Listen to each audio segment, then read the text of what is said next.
So my name is Barack Owino from the African Alliance and the People's Vaccine Africa lead, supporting campaigns and advocacy for People's Vaccine Alliance.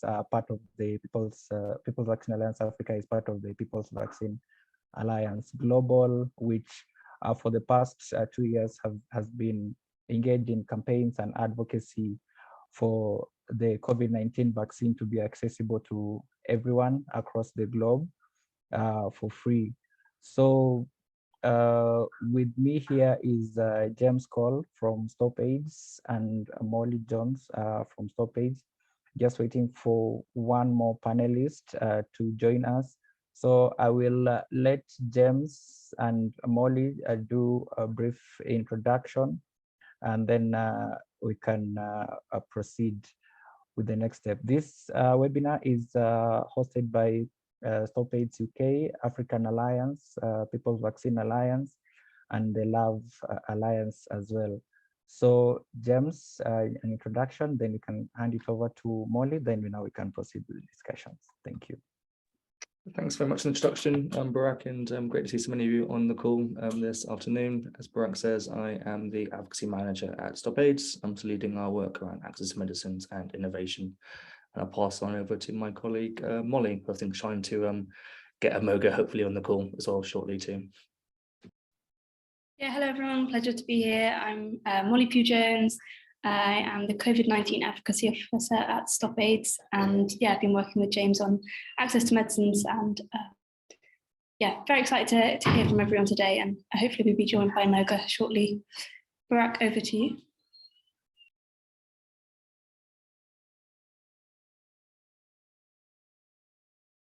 Maybe on mute there, Barack. Trying to multitask here. I was saying we'll have the session into 4 discussions.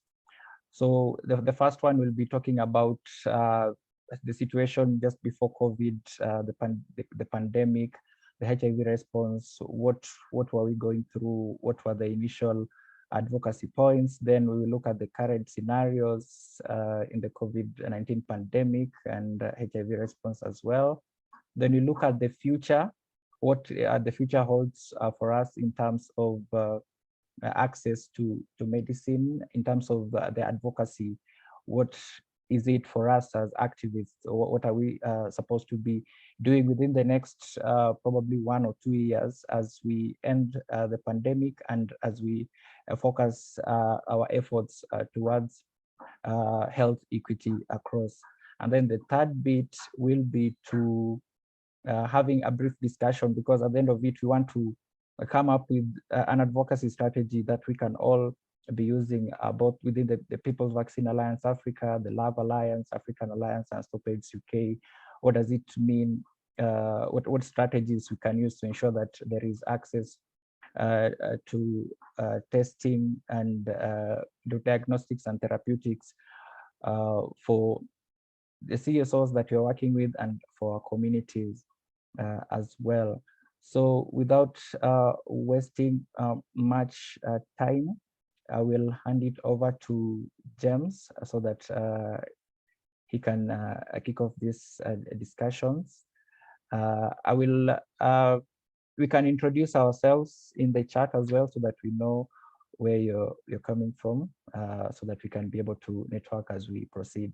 We'll have a session for a Q&A at the end of the discussion. So have them already, post them in the chat as the discussion continues. Then we'll be able to answer them on the go or at the end of the webinar. James? Thanks so much, Barack. So to kick us off, I've been asked to speak around access medicine challenges before the COVID-19 pandemic. So particularly focusing in on the HIV response for the past couple of decades. So STOPAIDS have worked on access to medicines issues now for over 20 years in close partnership and collaboration with the communities and groups most affected by the challenges as well.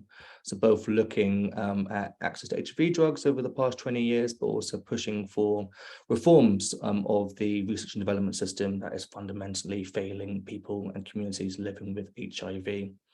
And we've seen since the start of the pandemics how the high price of medicines has meant that for many years, unfortunately, the world's richest countries and people could only afford them. So whilst we saw rapidly expanding access to treatment from 1996 onwards, many people in low middle income countries unfortunately left to die in their millions. This is close to me personally. So my mother is living with HIV.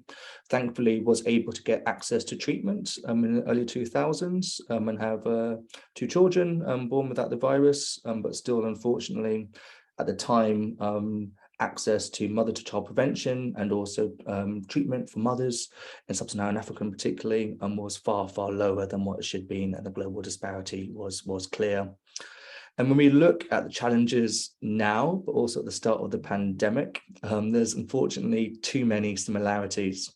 The similarities of pharma companies being unwilling and to refusing to relinquish the monopoly control that they get under intellectual property rights to allow for low-cost production of generic versions of their products. So when we look back 22 years ago at the first International AIDS Conference held in Africa, literally only 1,000 people living with HIV in Africa had access to ARVs. And for those who did have access, we saw really hefty prices upwards of $10,000 to $15,000 per patient per year. And we saw some really scandalous actions from pharma companies, even bringing the Nelson Mandela government to court over trying to make amendments to the Medicines Act, and also bringing litigation and a lot of pressure against the Brazilian and Thai governments as well, when they introduced generic antiretroviral medicines at a fraction of the price compared to the originator drugs as well too. But thankfully, under the really tireless advocacy from communities and civil society, we've really transformed to a large extent access to HIV drugs. And now we're seeing new generic ARVs available across Africa and across other continents, available for just a few $100s or less per year. And we've also made real progress at tackling and reforming the failing R&D system. So this includes the establishment of the medicines patent pool, which allows pharmaceutical companies to voluntarily give up the intellectual property rights and expand generic production. So this has enabled widespread access to newer HIV therapies like dolutegravir, across sub-Saharan Africa, but of course there's still some challenges with this approach, which I can come on to shortly. We've also seen civil society working with governments to allow and push governments to use the TRIPS flexibilities rules that they're able to, such as compulsory licensing, which allows the taking away of the patent holder for a drug to rapidly expand generic production. We've seen, particularly in South Africa, really successful campaigns for patent oppositions and reform of the patent law. And we've seen, with the expansion of free trade agreements over the years, amazing, powerful campaigns that have fought to protect TRIPS flexibilities in free trade agreements. But despite the rapidly increasing access to HIV technologies, unfortunately, there are still many key communities and populations, particularly key population groups and young people, who are being left behind. And we're seeing, unfortunately, new therapies for HIV often being unavailable, and there's continued concern about new promising therapies in the pipeline, like a long-acting PrEP and long-acting HIV treatments, and whether they'll be able to reach the communities that need them the most. And again, this comes down to the failures of the patent-driven model, which currently dominates medical research and development. Just as a quick recap, when you get a patent, that gives you a 20-year monopoly over a product, and it gives you the ability to charge whatever price you want. This leads to decisions and priorities made by pharma companies being driven by profits rather than public health needs. And while we've seen HIV treatment costs fall dramatically, as I was saying earlier, unfortunately, the high price of medicines has remained a global problem affecting both people living with and without HIV. So in terms of HIV, we're increasingly seeing new antiretrovirals being priced prohibitively expensive, particularly in middle-income countries. And as we do for treatments and therapeutics as well. And many drugs to treat common co-infections for HIV, like tuberculosis, cancer, and other diseases, are expensive everywhere you go across the world. And it should be remembered as well that we're still not producing the drugs that people living with and without HIV urgently need. So for example, as I'll come on to shortly, and research into pediatric HIV formulations is fundamentally neglected by pharma, and so too is new drugs for tuberculosis and antibiotics as well. And with the high price of medicines, on average, we're seeing roughly around 100 million people each year pushed below the poverty line because of high healthcare and medicine prices. But to focus in on a couple of more recent examples of failures for the R&D system for HIV and the important work of civil society, I want to give a couple of quick examples, and we look forward to discussions in the Q&A shortly as well. So firstly, in relation to pediatric HIV formulations, as I was saying before, as I'm sure many colleagues will know on this call, roughly half of all children living with HIV right now have access to treatment, so far below the adult population. And treatment is so critical, as we all know, for adolescents, young people living with HIV, because without treatment, half of young kids born with HIV will die before they're 2 years old. And still, age-related illnesses are still among the leading cause of mortality of children as well. But the current system that we operate in offers little or no incentive for pharmaceutical companies to invest in diseases that affect low-income countries, such as ARV therapy for children.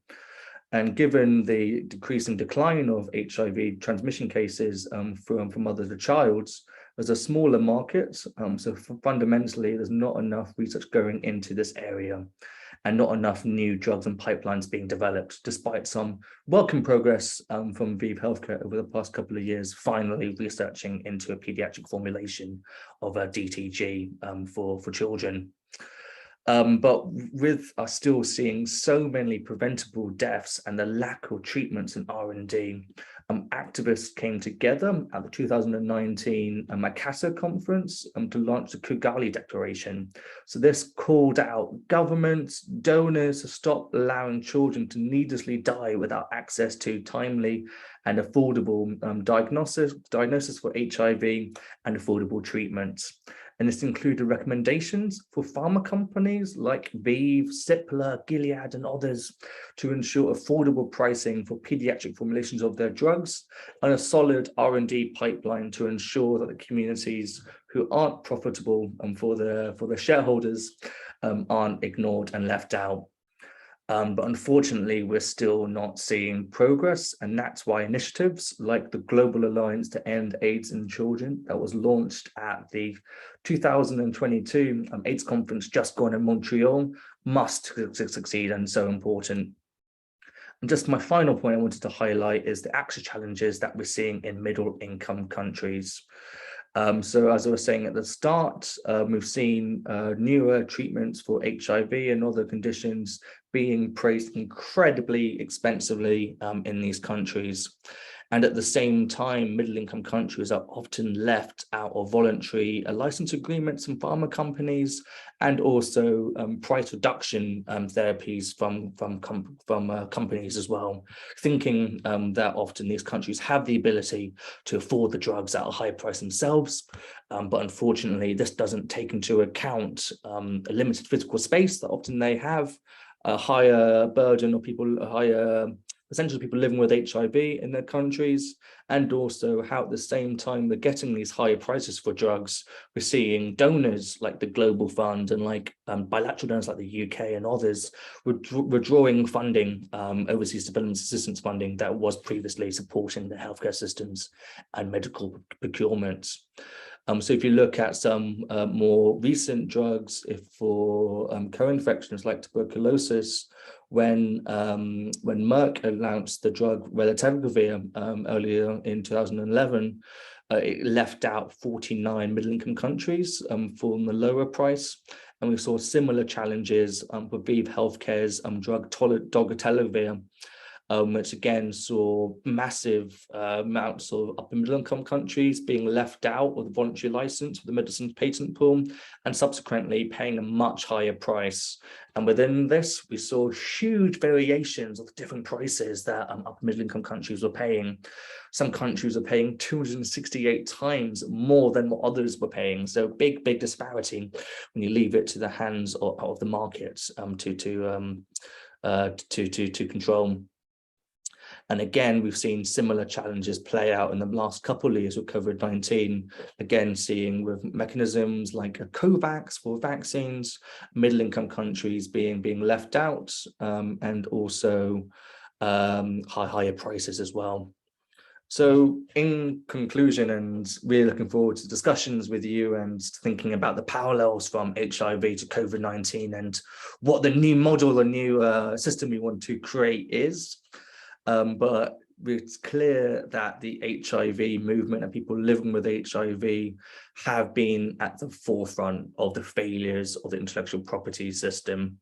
But I think the movement has shown that we have power to create alternatives. We have power to create new systems like the MPP, like the Global Fund, like pushing for TRIPS flexibilities and pushing for price reductions.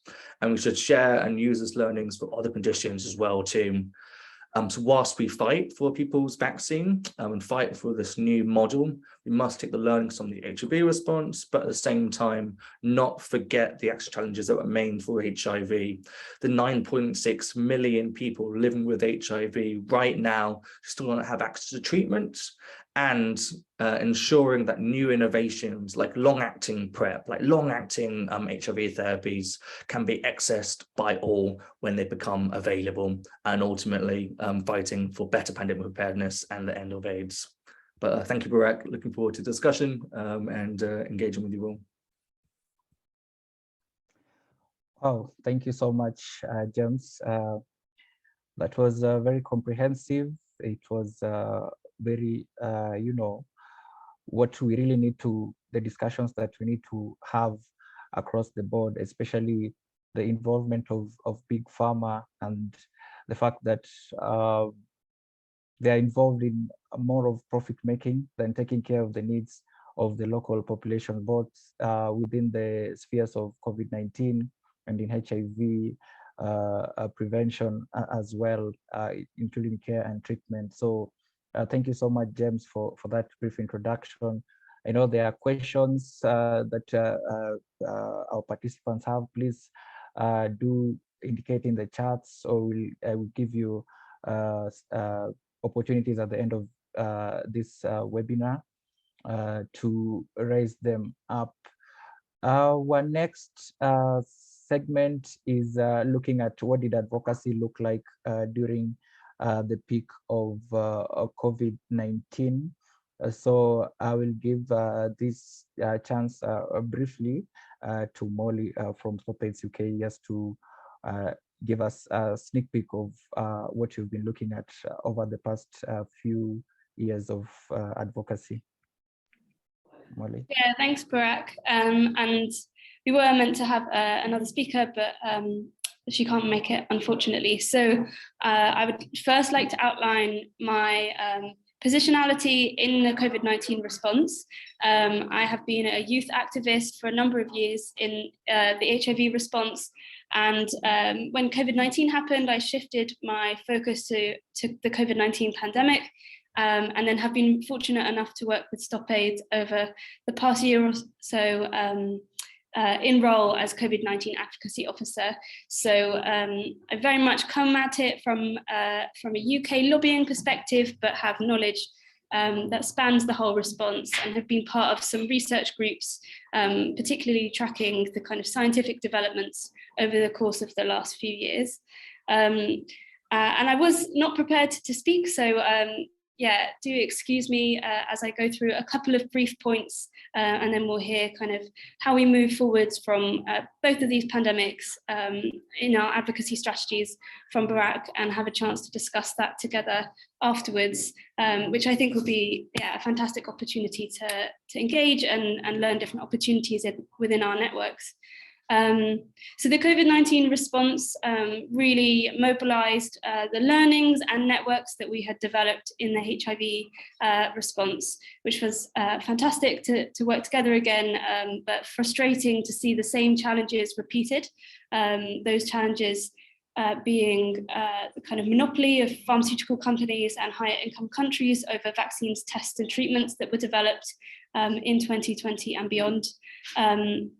But I think we should always, take stock and take a moment to really celebrate the work that we have done, and the mobilization of large networks across the globe who have come together to fight these inequities, namely the People's Vaccine Alliance and other groups who've been doing some fantastic and very steadfast work throughout the last few years.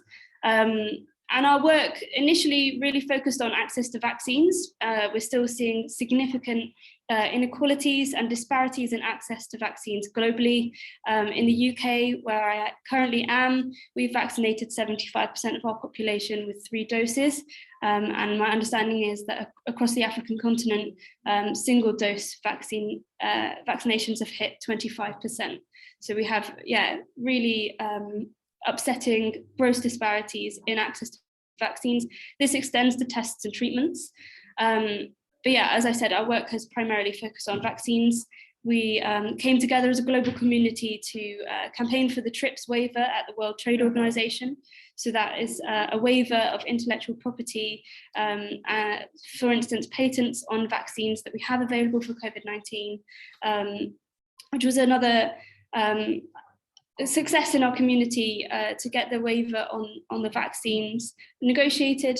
And we are kind of, now campaigning, moving our campaign work, I'm sure Barack will speak to this, to the kind of extension of that agreement to treatments and diagnostics as well, because we know that's an ongoing issue. Some other issues that we have worked towards have been the kind of beginning conversations and evolution of pandemic preparedness and response mechanisms. We've seen mechanisms and instruments such as the Pandemic Accord and the World Bank Financial Intermediary Fund, which have sprung up as a response to the COVID-19 pandemic. And we're working really hard to influence those to ensure that they don't threaten the networks and the organizations that have been so critical in the COVID-19 response and delivered equitable access, and to make sure that equity and equitable access to health technologies is a core pillar of pandemic preparedness and response globally, and that we ensure global cooperation towards that goal. There are also other issues that we need to consider. Long COVID, I know that Dr. Tedros spoke about that last week, is a key issue for all countries and all people. And it's really important to consider the kind of hidden effects of COVID-19, the effects of COVID-19 on our health systems, on the HIV response, for instance, as well. So that's a very brief rundown of the work that we've been doing during this response, and the kind of the links that we need to make between the HIV and COVID-19 response. But I really encourage us to take a moment to consider how powerful and incredible the work of civil society organizations like ourselves and networks that we formed during these responses are, and take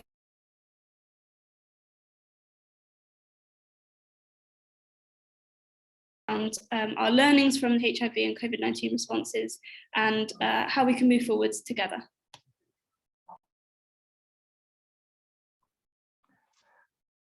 Brilliant. Thank you, Molly, for taking this up. considering we had a panelist to cover it up, but it's loving the discussion so far, and the campaigns that STOPAIDS UK and the Love Alliance has been engaged, especially towards ensuring that there is access for COVID-19 and HIV commodities across both the global south, that is Africa, Latin America, and Asia, and we value the efforts being put forward.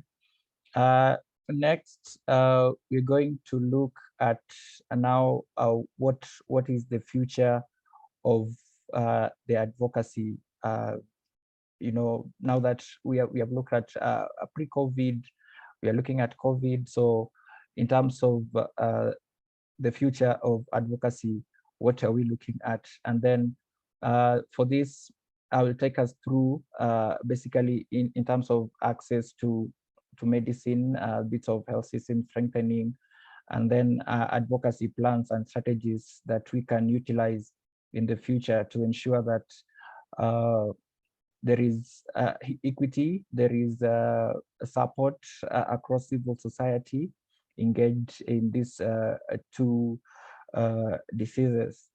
So for the COVID-19 pandemic, the vaccination could be merged with the access to medicines movement. So this Health Action International Network includes like 70 organizations internationally, which have been advocating especially for the affordability of important drugs, especially in the global in the global south, sorry.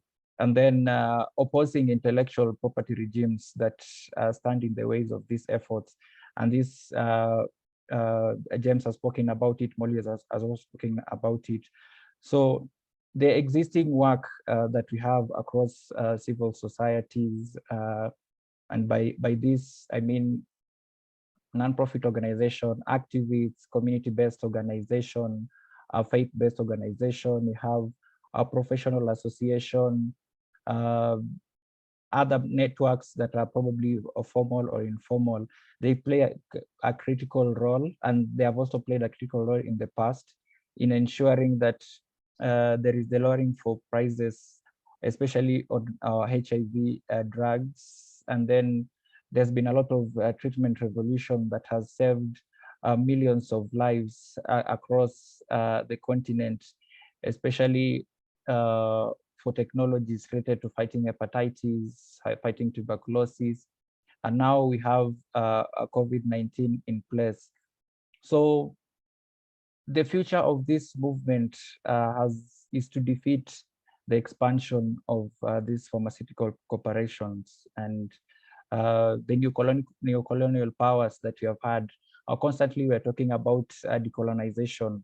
We are talking about having that power within the global south to ensure that our voices are heard, our ideas are heard. We are building our capacities, we are manufacturing our own medicine. We ensure that if it is funding, if it is fundraising, that is it is all equipped towards ensuring that there are sustainable systems within the global south to ensure there is equity in terms of access to medicine.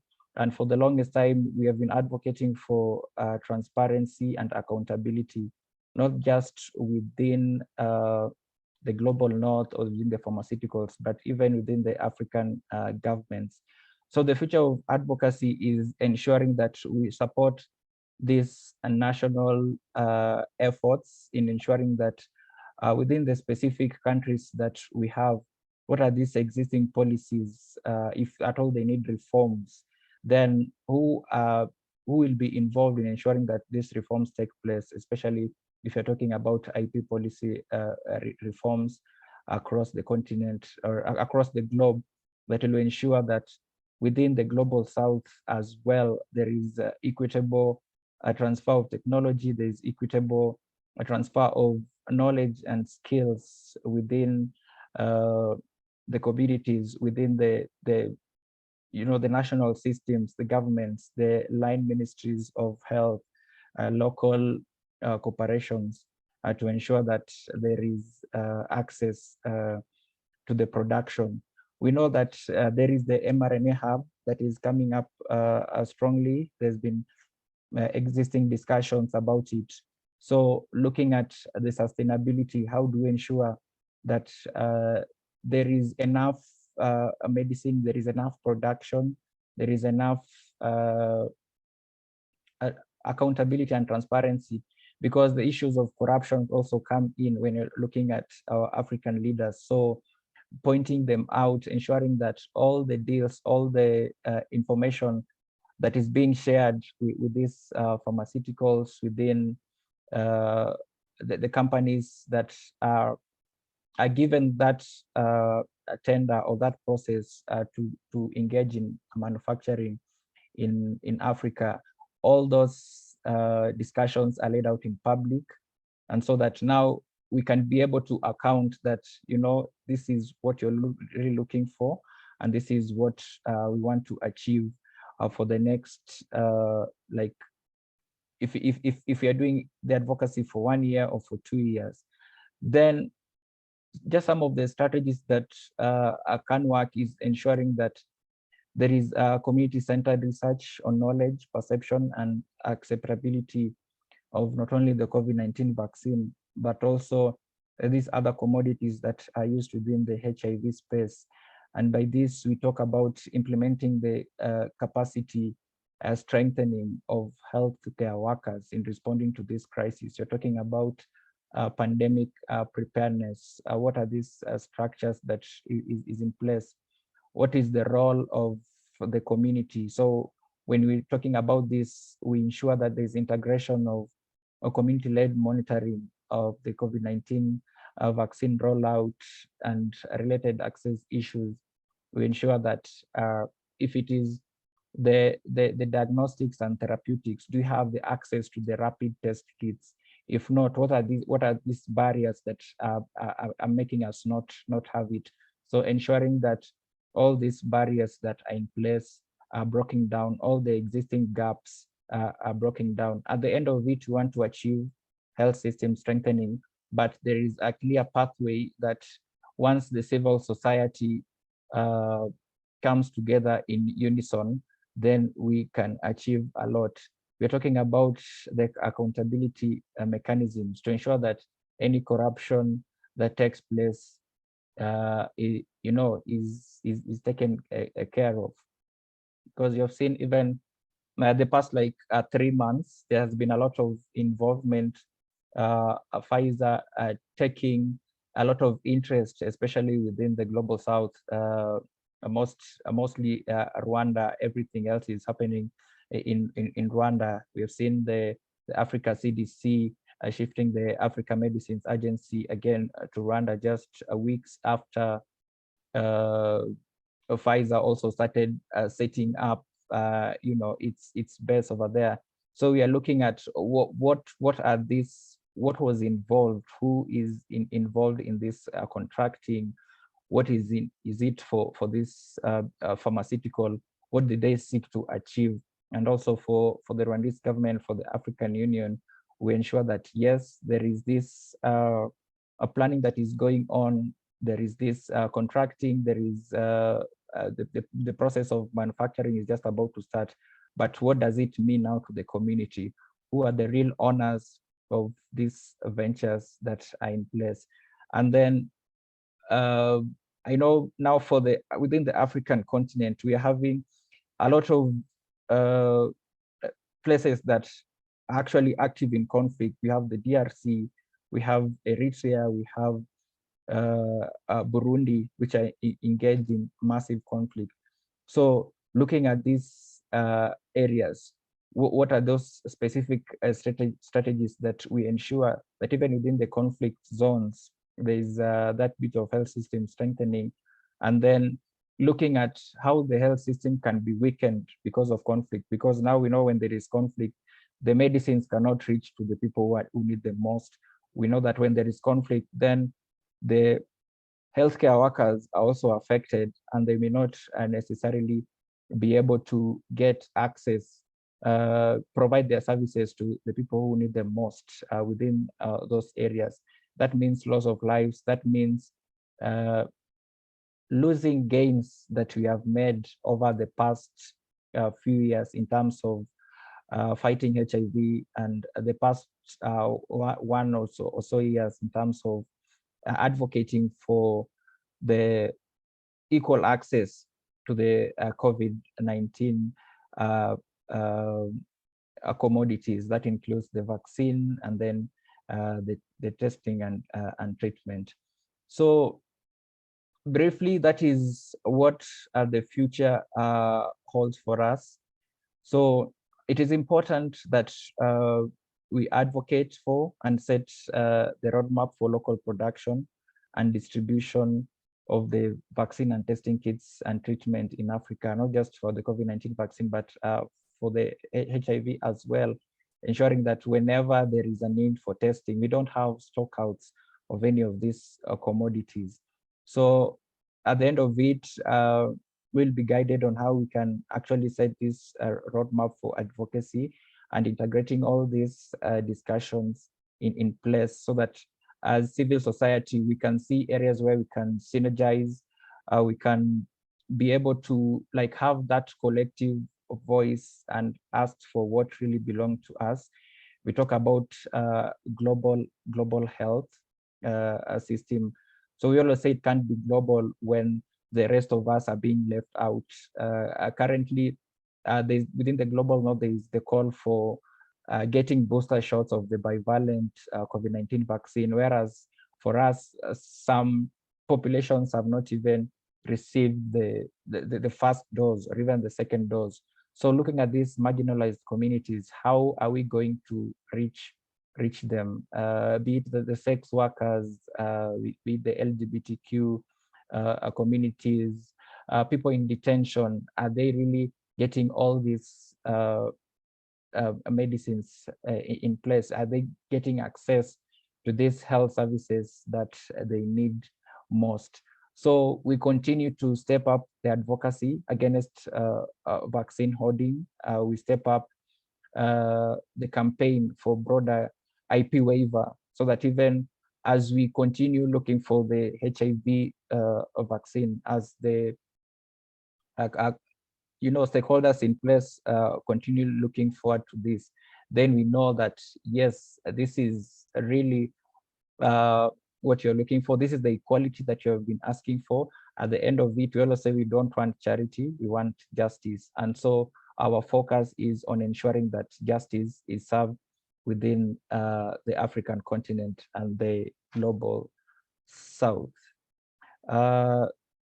In brief, that is what I had it. So happy to take on any questions. I'm seeing discussions going on in the chats, the introductions and all. We'll hand it over to Molly to take us through this part, including the Q&A. Then as we look towards winding up, Molly. Yeah, great. So thanks, Barack. We have maybe 10 minutes or so if anybody has any questions to ask any of us or each other.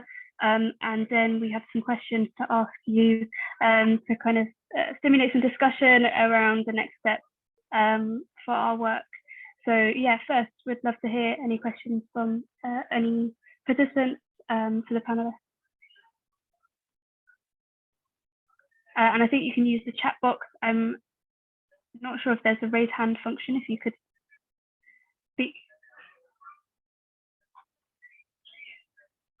If you raise your hand, then I can allow you to talk as well, if that's okay, whichever works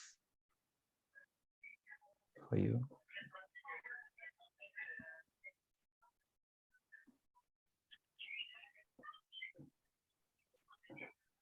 There's some great comments in the chat as well, raising lots of issues related to HIV and COVID-19. The impact of COVID-19 on mental health is very important. Yes, we agree. We have lots of colleagues working in that space.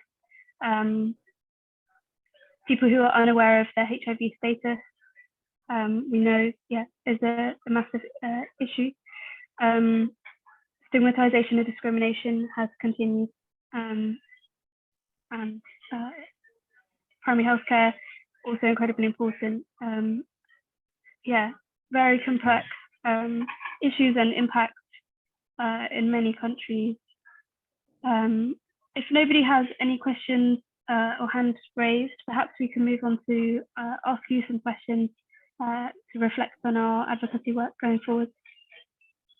Maybe just before we go to that, if I'm just going through some of the comments, looking at, like Emmanuel says, people from rural areas are dying of HIV due to lack of information, as they are stigmatized and discriminated within the society, which still means we are still having a marginalized population, especially in the rural areas.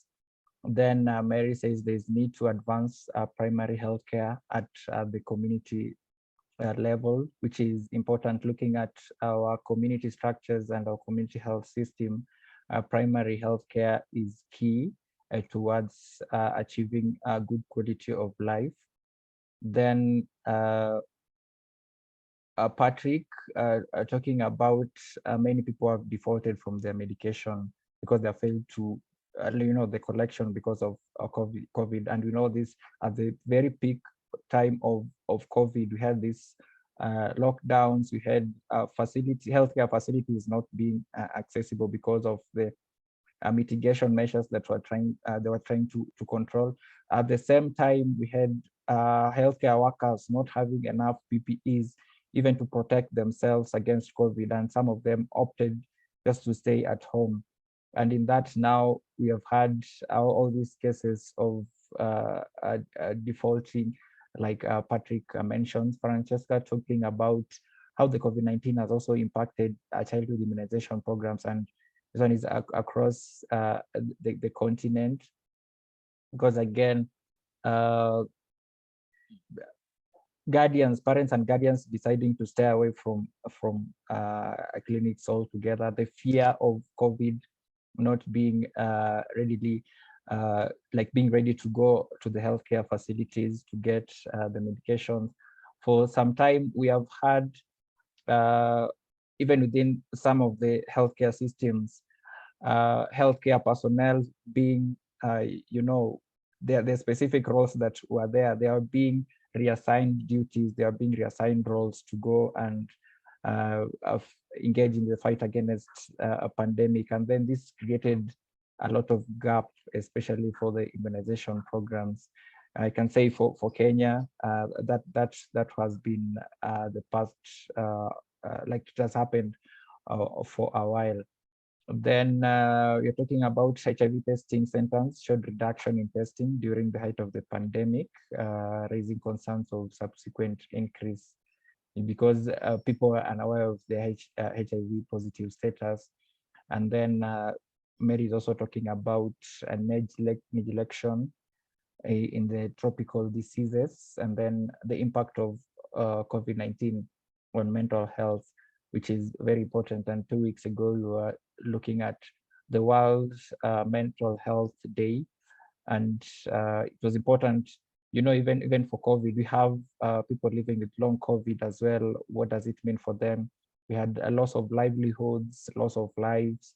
So all this, and for the African Alliance, there is a film we are doing on loss of mothers, about 2 daughters who lost their mothers to COVID. So they're talking about their experience during COVID, before the COVID with their mothers, and then once they lost their mothers, what it means for them, how it affects even their mental health, their perceptions, and all of that. So it's a whole round of a ripple effect, right from the onset, as we move towards now trying to live with it, not really eradication. So that's why we are talking about this webinar today, all these lessons that we have learned. How are we going to use them now and in the future to ensure that all these we are taking care of the populations who need these interventions.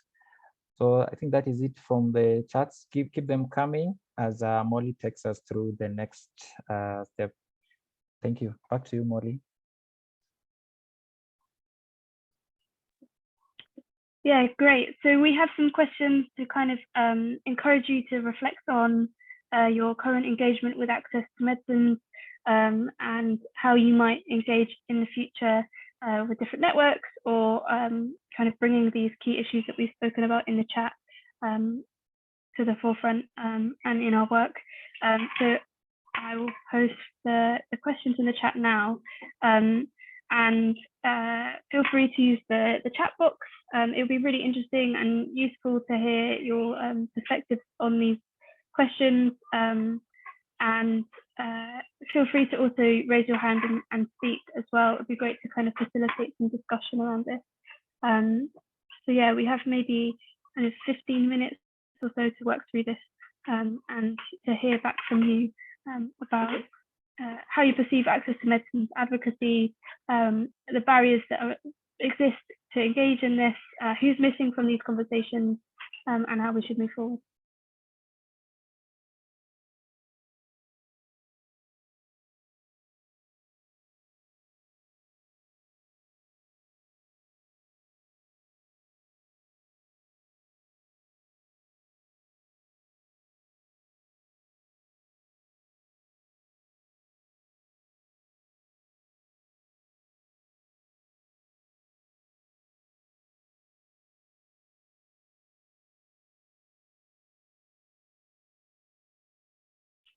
We should have perhaps found some fun music to play whilst we were thinking. But yeah, just to reiterate as well, please do ask some questions. I can see one just above my chat box there. Barak, would you like to answer that question from Emmanuel? Yes, so Emmanuel, my question is about the African Alliance interventions. They're existing in every country of Africa. If not, how do you plan to reach the whole African territory? So if I may, there is African Alliance. It's a queer-led organization based in South Africa.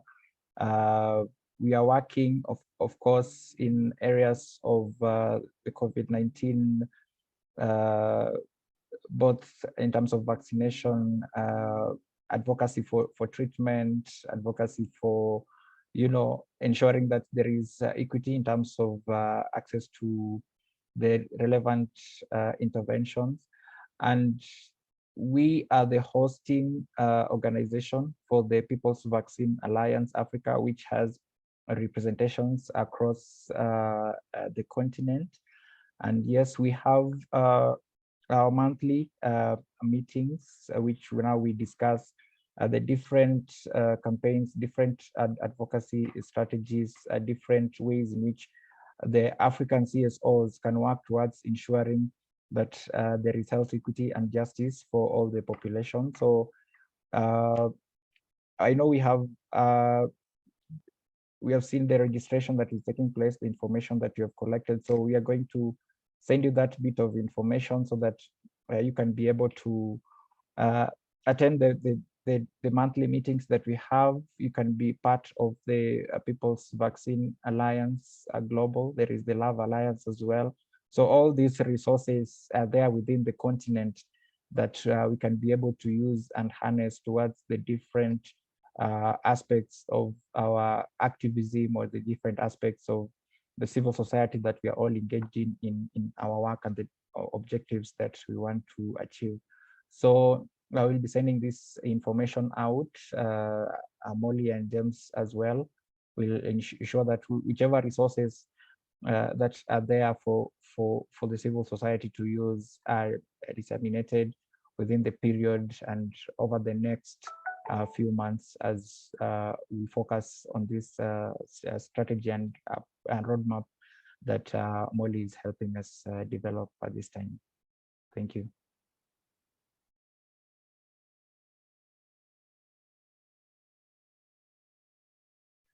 So it's fantastic to see some comments describing kind of key gaps in the access movement, mental health and HIV being one of them. Fab. Keep your comments coming. It's really important to strengthen our networks by reflecting on what we're missing and who we're missing from these conversations as well.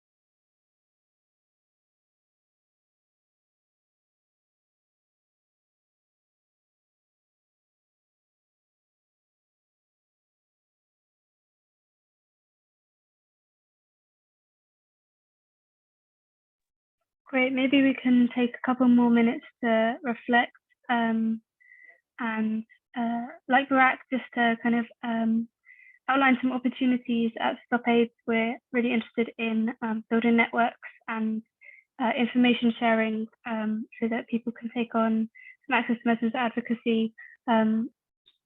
So that's kind of our perspective and the reason that we're interested in hearing from you around your work and your kind of thoughts moving forward.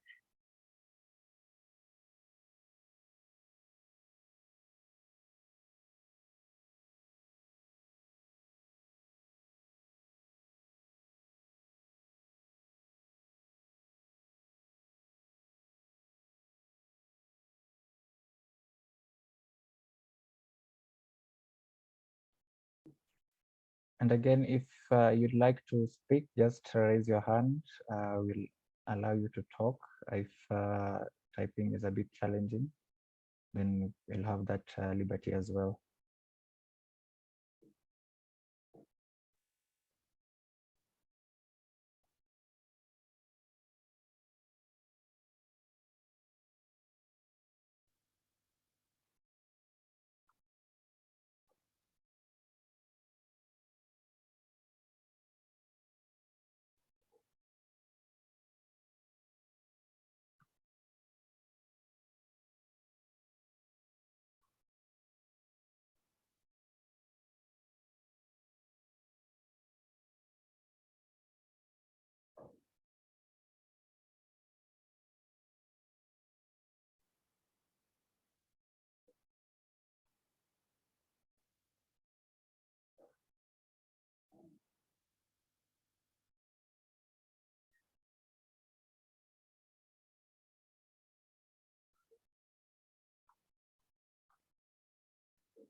Okay, well, thanks everyone for your thoughts. I'm sure there'll be more opportunities to follow up and engage if you'd like, and I'm sure we can share information on the mailing list that we kind of developed out of this webinar. But yeah, we would really encourage conversation and thoughts as to how we can take this forward. And thank you for coming and hearing from us today around the work that we've been doing. Barack, would you like to say anything else, or James, come in? James first. No, just still really, really super useful. I'm looking for all the really insightful comments in the chat. And as we're developing our further advocacy strategy and plans, as Molly was saying, really keen to collaborate and strengthen partnerships and be responsive to the issues and realities that you're seeing with your programs and communities as well. So hopefully to be the first of many dialogues and a stronger partnership to come. But thank you for your time. Yeah, thanks, James. Thank you as well. I know we had scheduled this for 90 minutes, but we are so glad that we have captured it just over the hour, which is great. Now we can have more time to engage in our other activities in areas where we are actively involved in making change in our own unique ways. And thank you for the chats that keep coming. Please feel free to do it. I will not end this until we know if there is any more chats that are coming in. So this one will speak into the strategy that we will work with the Stop AIDS UK, the Love Alliance, People's Vaccine Africa, and the African Alliance. So allow us to engage you within the next a few months on this paper and how we can take this work forward in terms of access to medicine. We are liking the ideas that are coming through. All these strategies are important for us, and the engagement. We assure you that your voices will be heard, your ideas will be put into what you are looking to have at the end of it also. Thank you so much. Wishing you a great afternoon and evening ahead.